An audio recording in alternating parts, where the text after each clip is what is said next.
On va réussir, sans tricher, sans trahir, sans faire le mal, Une Afrique forte, juste avec du travail, de la patience et la bénédiction de Dieu. Pas besoin de l'illégal pour réussir. On va bosser, on va persévérer, on va prier et on va y arriver.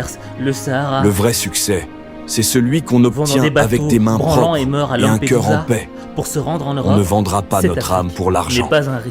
On va rester droit, travailler dur et prouver qu'on peut réussir avec dignité.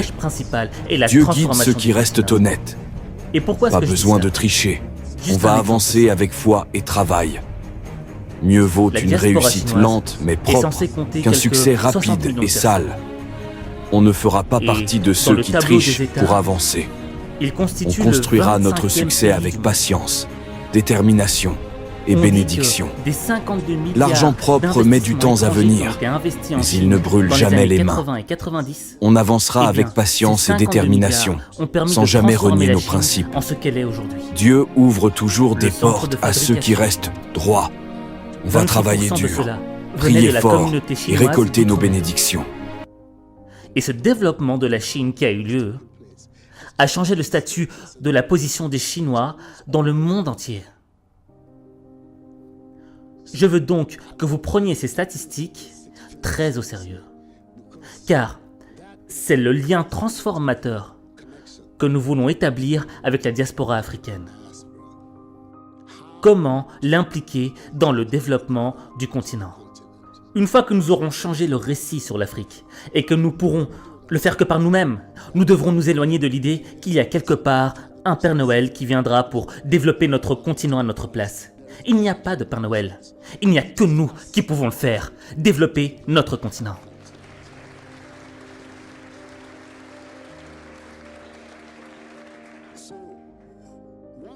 Donc, une fois que cette mentalité sera nôtre et que nous devrons le faire nous-mêmes, nos relations avec les autres deviendront d'autant plus structurées et ponctuelles que nous le voudrons.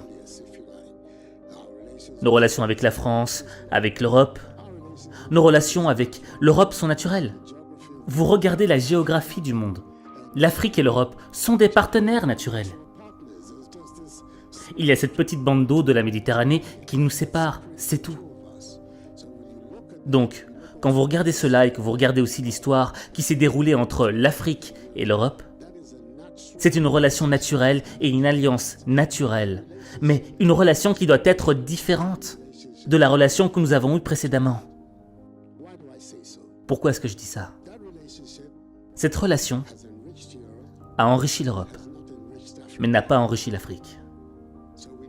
Nous devons donc changer cette dynamique. Et nous pouvons le faire qu'en prenant les mesures appropriées pour notre avenir.